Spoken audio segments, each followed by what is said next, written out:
Hi everybody. As you'll recall, Michael Brooks, in my last video, he lied for 40 minutes, 20 minutes, whatever it was, about Sam Harris. I mean, ridiculous, even for them. And so what comes out, but published on July 10th, 2017, response to Sam Harris. Does more context reveal lack of bigotry? So as you recall, they snipped Sam's podcast and made it sound like he was talking about his own opinion when of course he was proposing a theoretical about a subset of people in the West who were fearful of Islam, and they made it sound like he was making a bigoted statement. Business as usual, in other words, for Majority Report, the Young Turks, and the usual cast of liars. So let's see. I've listened to this already. It's pathetic. Let's start.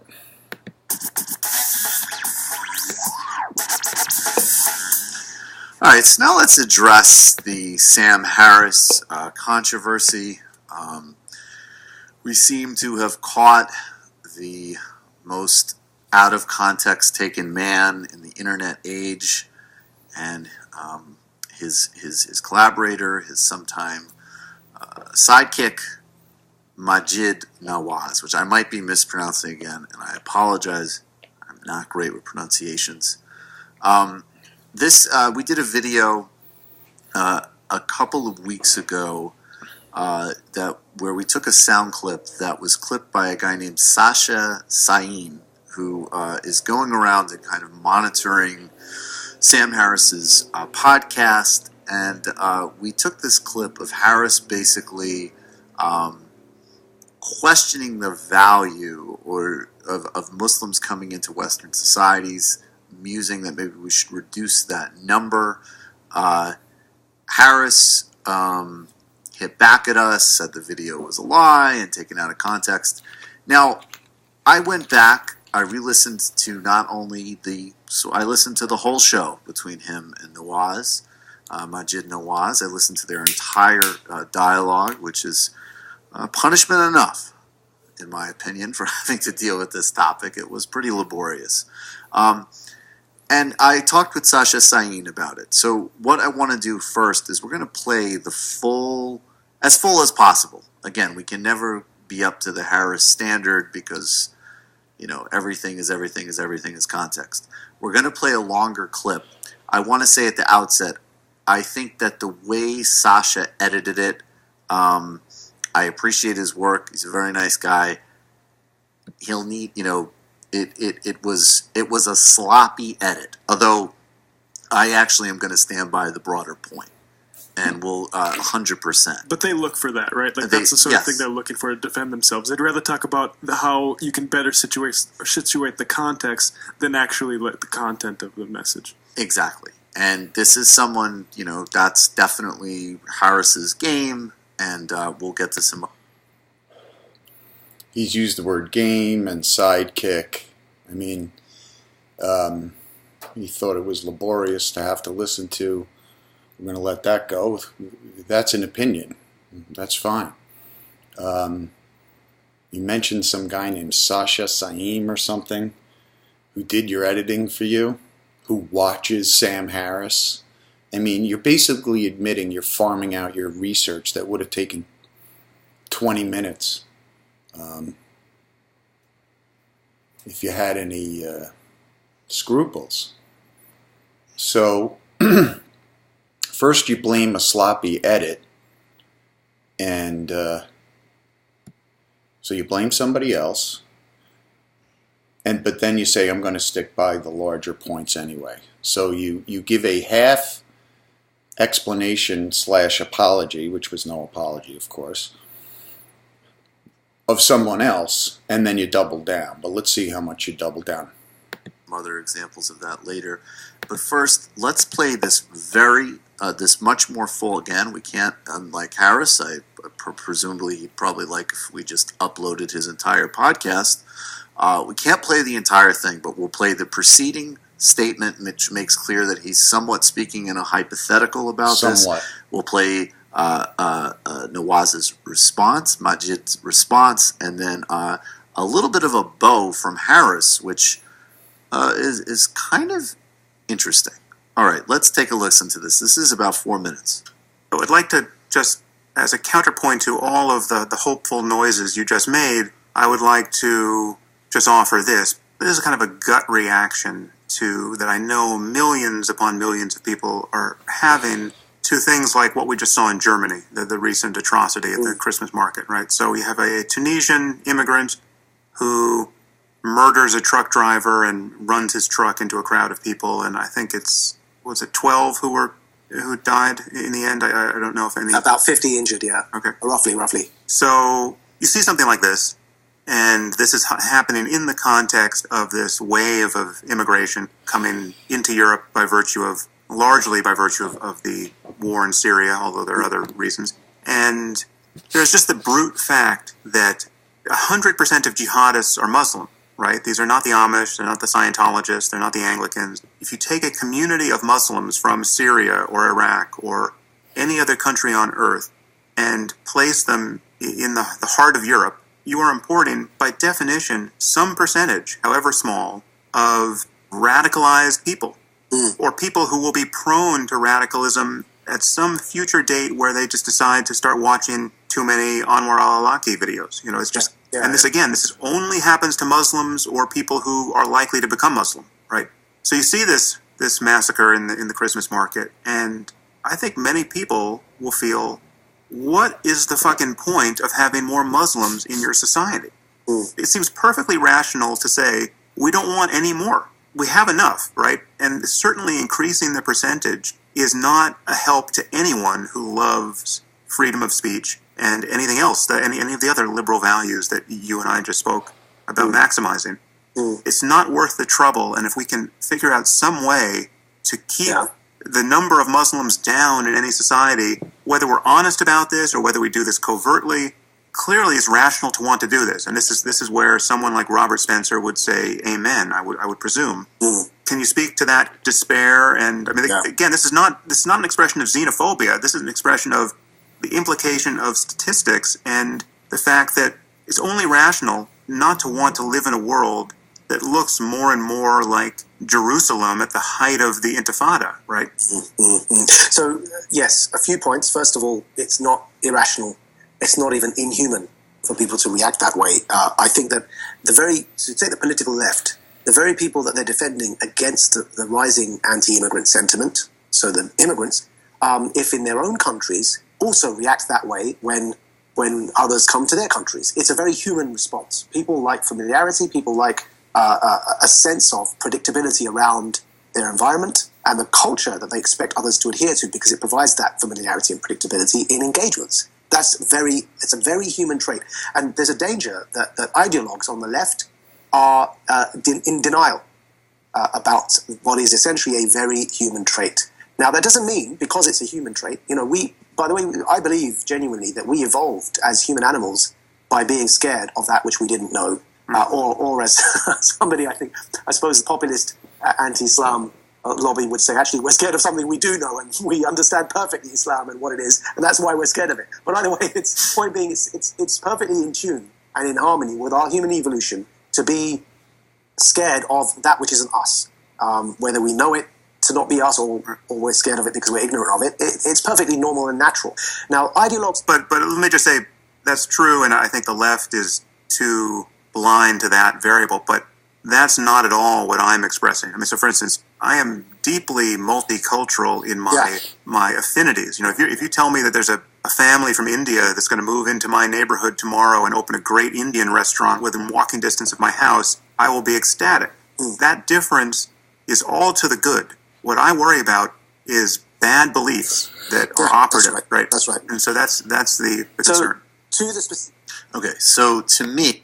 So, friends, I'm going to attempt to not swear when I hear what this guy says. It sounds as if we've given you the biggest context we can. Maajid goes on, and again, I apologize if I'm mispronouncing that. He goes on to critique Angela Merkel's immigration policy, but call for paced immigration. And I should be clear that Sam Harris also opposes the Muslim ban, and if people found they misconstrued what I had said about that in the previous video, my point was... We didn't misconstrue anything. You just told the truth that Sam wants Muslim immigrants in the U.S. They're the most unfortunate people in the world, as he said. And now you characterize us as misconstruing. No. You explicitly said what wasn't true. Knowingly, I would suggest. Was that talking about this in lieu and in the policy context was not exactly a good area of focus. And I'll get to more of that in a moment. But let's just go over that clip. So yes, Sam Harris, in the lead up to the original clip, he's clearly using the some people think device. Now, Fox News uses this device. It's not a device. There are a huge segment of people who feel this way. The president uses this device. But let's just take him at his word, which is that he is articulating the despair that he knows in his gut, I believe that was the phrase he used, that millions have, that will lead them to say after seeing a terrorist atrocity, what's the fucking point? And then he goes on and on and on. He lists more terrorist atrocities, and then he says, we're just talking statistically here, so I don't know if the position starts to shift at that point where he's talking about himself or he's still in hypothetical mode. I don't know. Why don't you know? He's demonstrating very directly. There's been a lot of terrorism in the news, okay, in London, and they're talking about France here. And people are scared. I mean, what? And he's saying, how do you combat? How do you change the hearts and minds of people in the West that are so scared they won't let the good people in, the moderates, the people that are going to change Islam? I mean, this is... You guys are on the same side. I don't understand the majority report. I mean, unless you're a right-wing covert operation of some kind, which you're not, I don't understand. He wants... Well, I made it clear. Then his interlocutor goes and basically has his sort of personal theory of apparently evolution and fear of other, and that helped us in a Darwinian sense. I don't know, okay, we're going off the rails a little bit. And then Harris actually... It's not off the rails at all. Understanding emotions in a evolutionary context, human behavior of all kinds. We bear the stamp of our lowly origin, said Darwin. The more we understand that, the better we can combat the things we do not want in our society that do exist on the plains. We don't want a Darwinian world. We want people to survive. Okay, so it wasn't off the rails at all. That's how informed people talk, the ones I listen to anyway. Redisciplines the conversation and says, okay, that might be true evolutionarily, but obviously our sort of inbuilt bias against the other should not justify policy. And if an Indian family showed up with a new restaurant, I'd be ecstatic because I have great multicultural affinities. But what I am concerned about, as far as I understand, and maybe Harris is using I in a different context and in a different way, and I'm taking him out of context, in which case I apologize. But as far as I understand, he said, I am worried about bad beliefs. Of course. Situating himself back within... listen to what he's about to say, because I now remember what he's about to say here. Of course, Harris's whole thesis of every one of his works is about the power of belief, the dangerous power of irrational belief, how beliefs matter, how they show themselves in the world. If the Middle East was all Buddhist, I think we'd have a different situation there. Who knows? But to say that he's concerned about bad ideas, that's controversial. In the realm of someone who is quite concerned about Muslims generally, and certainly Islamic doctrine specifically. Damn so, right. Look, yes. I wish that we had played this full clip before. Here there will be a note in the previous video to come to this video. And the other thing to be clear about is he's talking about Robert Spencer, not Richard Spencer. And Robert Spencer, So they don't take the video, the Hit Job Lie Fest video, they don't take down. They just tell you to come to this one. That's a common tactic that gets more views. I mean, they're getting views from me now, having to listen to this liar. So let's continue. Is a flamboyant and deranged anti-Muslim bigot, and most of the conversation between Harris and Nawaz is about the sort of perils of potentially, at least from Harris's perspective, the perils of potentially having a guy like Robert Spencer on his show because of just how bigoted he is, and Nawaz having issues with Spencer because, he's quite literally, even by those standards, a bigot, and has conspiracy theories and alternative narratives about the genocide in Bosnia, as an example, which Maajid Nawaz quite rightly has a problem with. So, but even in this example, and this is a good reason why we can be precise with all cuts and edits of that. There's no need to take out the preceding thought experiment or caveat, because this is Sam Harris's game. Sam Harris is still infamous for musing on the need for a nuclear... Musing on the... Listen to this.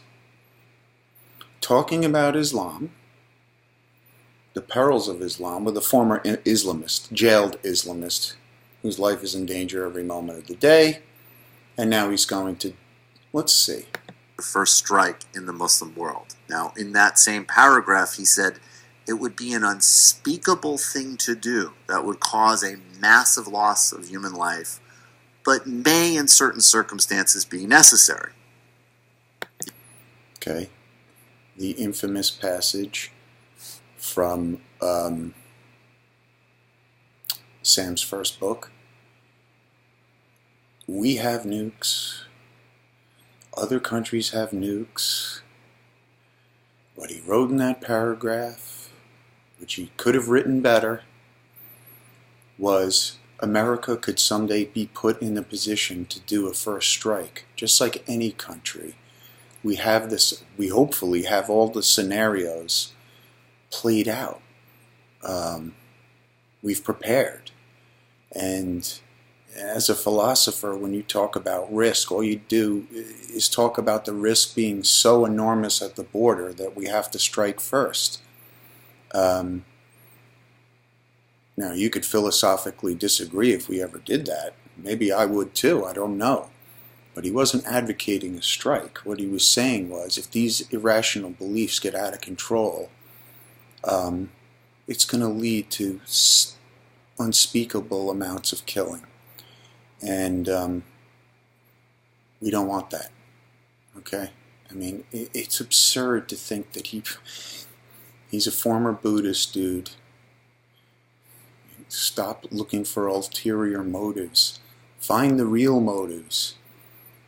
If you stick with the real motives or the public motives, unless you have inside information, okay, you don't know. You're impugning integrity, as usual, okay, there's nothing, okay? There's nothing. Yeah.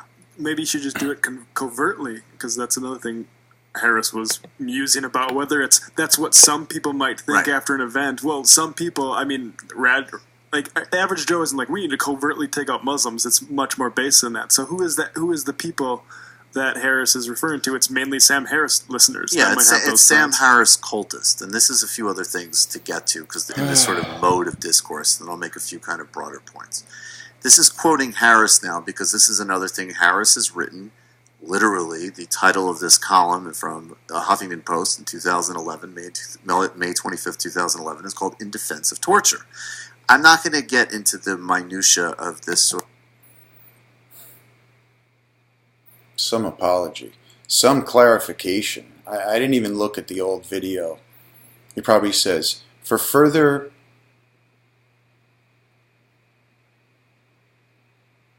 slander, for more lies, for more doubling down, please see second video called Response to Sam Harris. Does more context reveal lack of bigotry? Okay. Torture is another tough topic that you should be thanking him for discussing. He's not in charge of torturing anybody, okay? And his views, please listen to this, his views are in line with the Stanford textbook of philosophy. I think that's what it's called. I'll get specifics. I'm not gonna, maybe I'll do another video on this. He's explained this. Some people disagree.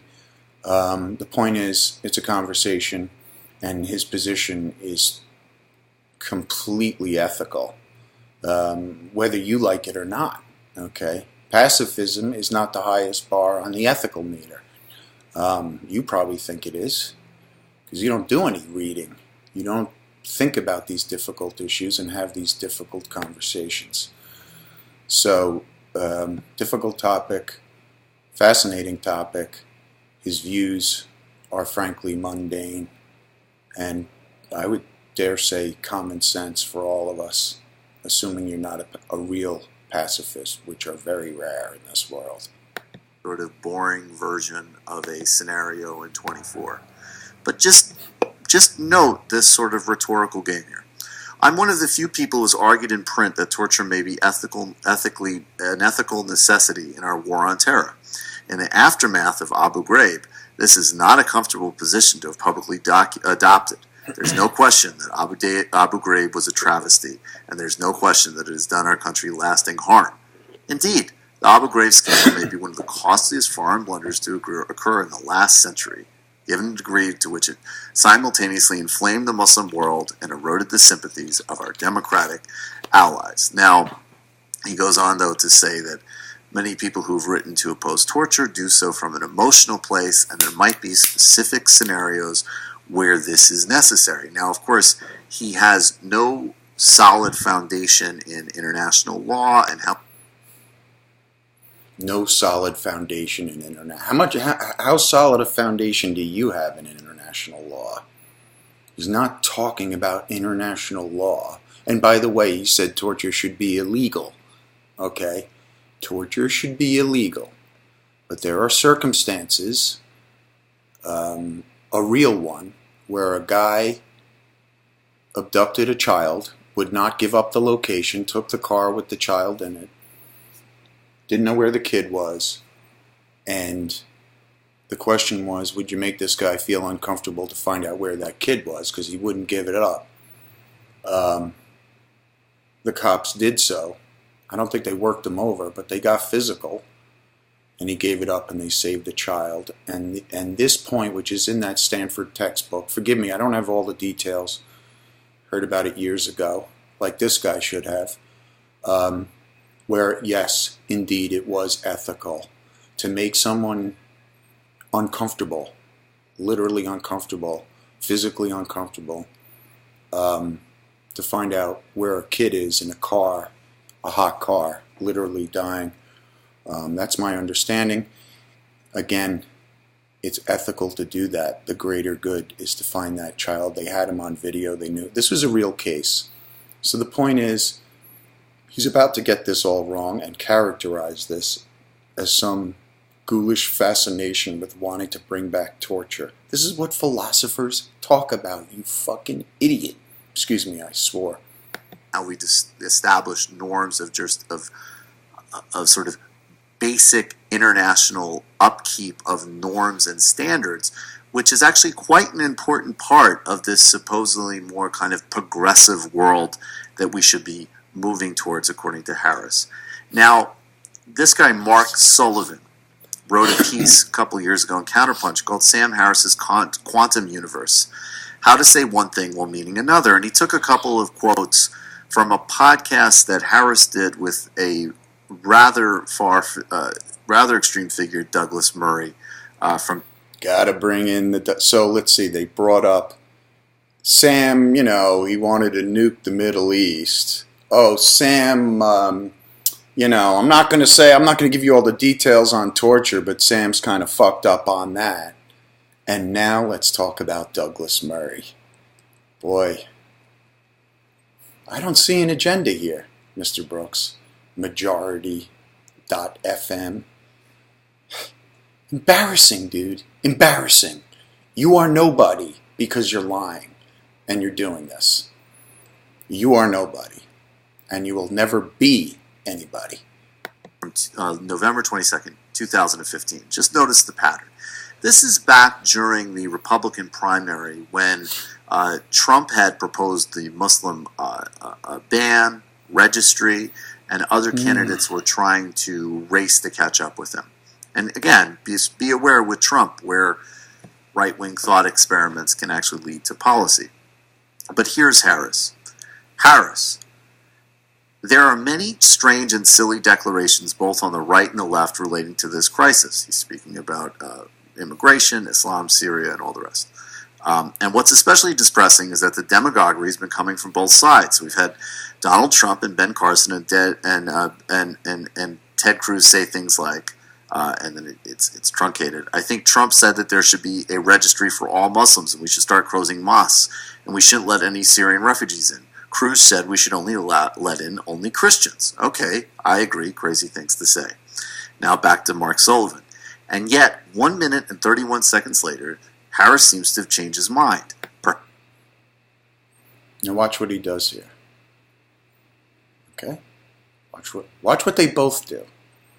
Again, this is how they misrepresent. Just listen. Perhaps Cruz isn't so bad after all. Back to Harris. Is it crazy to express, as Ted Cruz did, a preference for Christians over Muslims in this process? Of course not. What percentage of Christians will be jihadists or want to live under Sharia law? 0.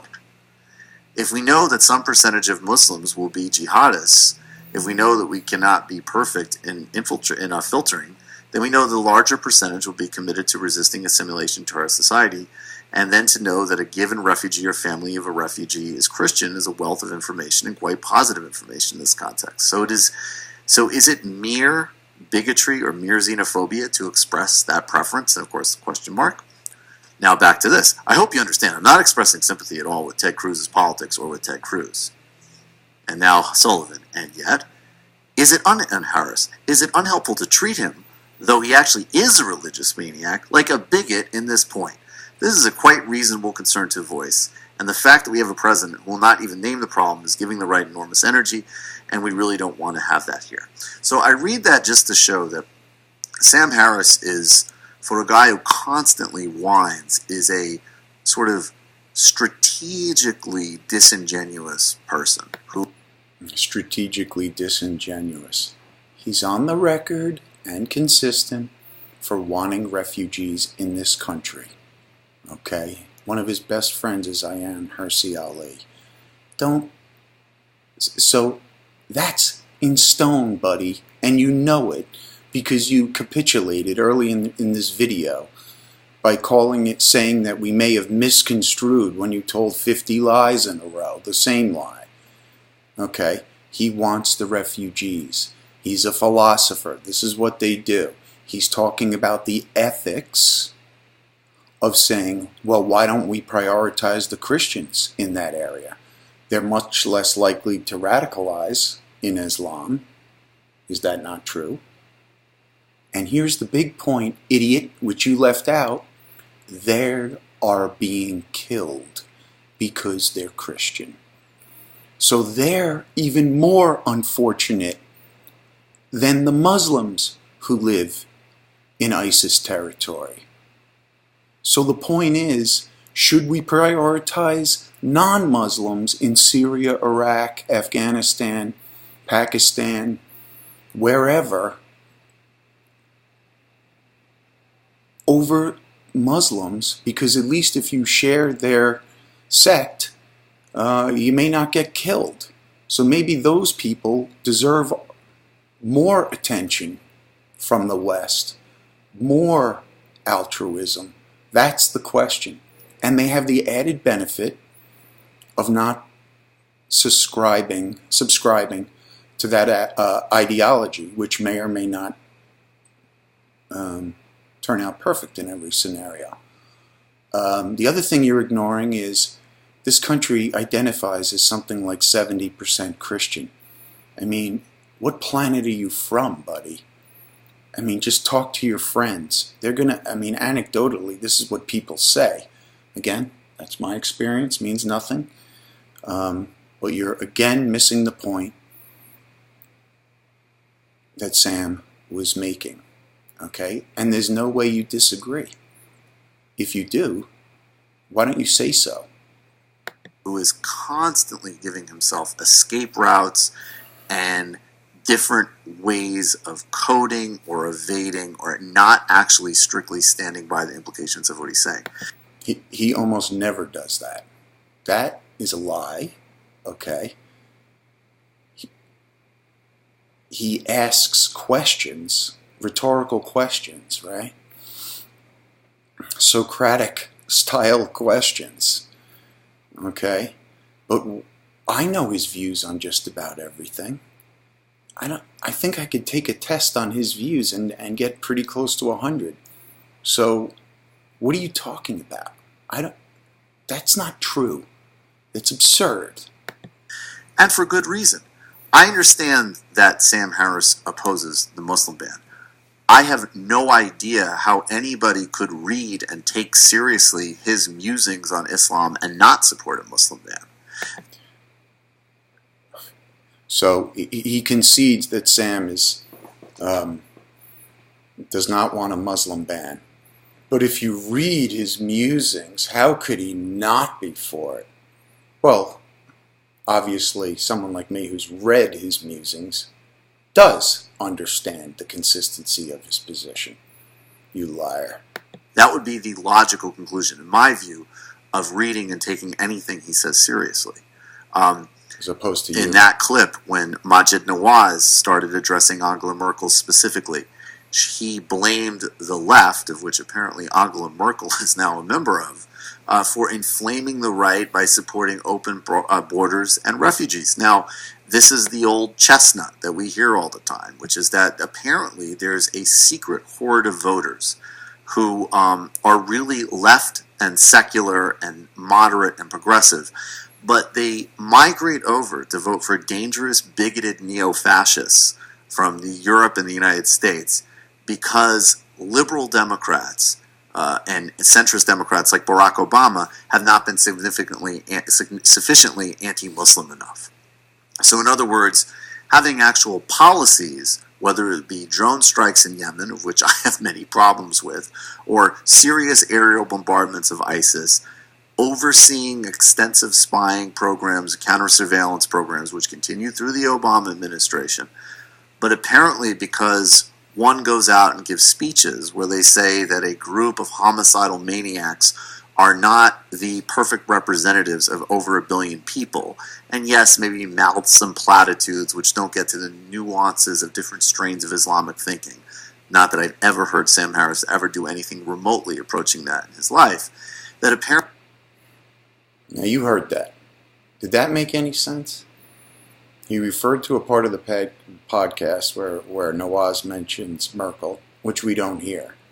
And I don't remember specifically because I've only heard that podcast once. Doesn't matter. I know they're consistent in their views because I've heard and read everything they've produced. And then he goes on about the rise of the right in Europe, and then at the end, take Sam down. I didn't even entirely follow that. Doesn't matter, right? It's very clear. Sam is terrified about the doctrine of Islam, scared of those ideas, as we should be, but still wants refugees here. Apparently, that empowers or motivates otherwise potential moderate and reasonable voters to switch over and vote for people like Trump. This line of thinking is so ludicrous, and it's belied, in fact, by the latest results in the UK, where Jeremy Corbyn, running a robustly left campaign, which in some ways, for me, frankly, you might have played at times, he might even have been stronger rhetorically on terrorism, for my taste, to be frank with you. But what he did do was correctly blame U.S. foreign policy, where it has been an inflammatory and abusive and imperialist practice. And he also got into the realm of actual politics, which is that if you're concerned about the spread of Islamic fanaticism and Wahhabism specifically, because that's what actually we're talking about. No, we're not. He tries to put the Islam issue into one little Wahhabi box. Not true. 1,000,000,000% not true. Islam is the Quran, which I've read, the Hadiths, which are the sayings and doings of the Prophet, and the biography of Muhammad. Now, the only variation is, my understanding, is the Hadiths, which they feel are more important or less important. The point is, there is no, to quote Sam Harris, there is no school of Islam that does not impose the death penalty for apostasy. Okay? Doesn't exist. Why? Because apostasy is a killing offense in Islam everywhere. Whether it's carried out or not, different story, right? So he's getting this all wrong. What a surprise. Then you have to question the government's connection in the UK, and frankly our government and everywhere else, with the government of Saudi Arabia. Jeremy Corbyn scored a great victory, of course primarily for economics and austerity, but there wasn't the, I am a probable Labour supporter, but Jeremy Corbyn isn't making sweeping and dumb and hysterical statements about Islam, so I can't vote for him voter. In fact, as I've seen from Sam Harris, who has rightly opposed Trump pretty much every step of the way, Now he understands that he's rightly opposed Trump every step of the way. Hey, thanks for admitting that. Good job. His audience is shocked that he's not followed his own natural conclusions. So maybe there are a couple of people in a small subgroup of new atheists who switch over to vote for neo-fascists because they don't hear enough anti-Muslim bigotry from mainstream Democratic and Labor politicians. Look, it's... What the fuck are you talking about? My God. Really simple. There is a very easy answers to these questions, not in terms of implementing policy-wise, but as an intellectual framework. Foreign policy matters, culture, context, and history matters, and ideology matters. If you're primarily concerned about ideology, you don't look to Islam as one thing. You certainly don't look to your own reading of the Hadith and the Quran, especially if you don't even speak Arabic and have no training in this area, as a one-side... Can you... He's actually accusing Sam Harris and all of us as not understanding enough, and because we don't speak Arabic. You're a disgrace, man. You're a disgrace to the left. You are dishonest, uninformed. You're either breathtakingly stupid or ignorant. Okay? What are you talking about?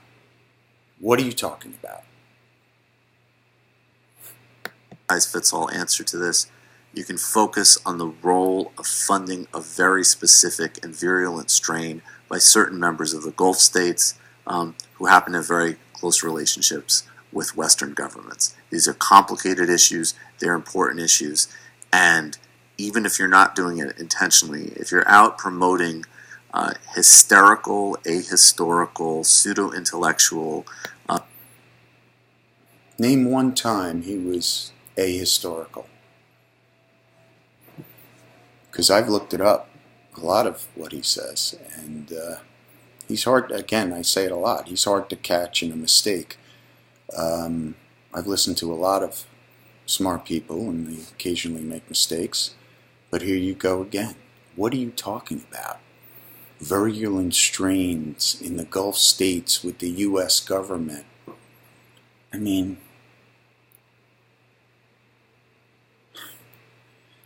who knocked down that leaning minaret in Mosul and blew up that beautiful mosque?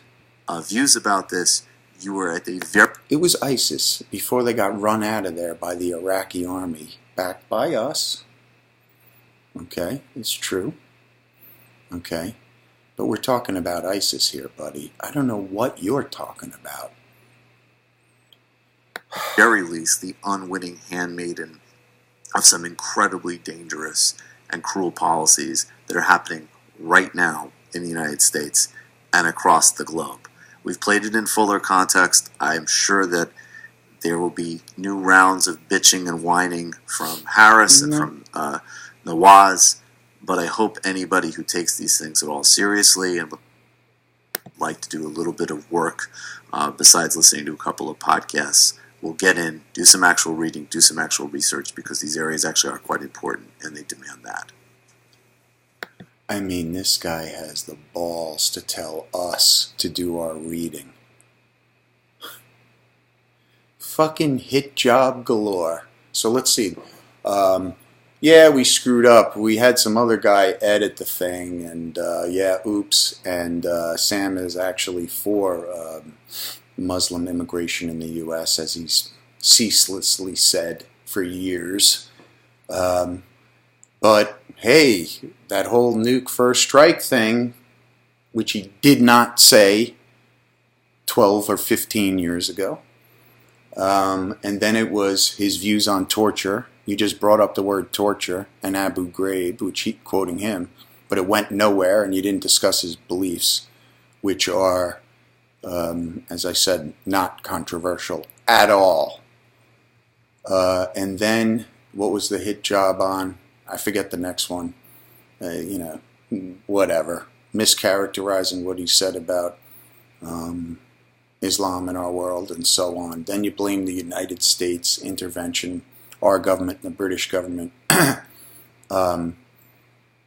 Absurd, man.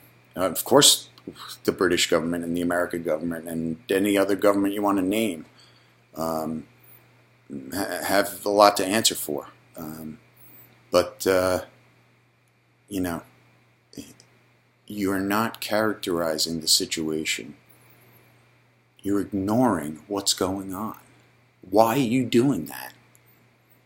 You don't think everybody reads the paper, sees the news? Women getting stabbed in the street, Allah Akbar on the bridge in London and so on. I mean, it's a daily, IDF soldiers murdered on almost a daily basis. I see them on live leak, maybe not daily, maybe twice a week. IDF soldiers are attempted to be killed. This time it was at the Dome of the Rock and so on. Guys with machine guns, or one guy, I think. Might have been two. Here's the point. Is the world not facing this problem? Does this not exist, Michael Brooks? I don't know what that video was, okay? But maybe you're trying not to get sued. I have no idea. But you didn't apologize. And then you did a laundry list of mischaracterizations about the toughest topics that take a while to discuss. I'll discuss them for hours if people want to hear what his views on this stuff is. I'm happy to do it. Okay? You did it again. you guys are the bottom of the barrel. I mean, does Cenk Uygur tell you what to say? I mean, are you kidding me? You guys, don't you have any self-respect?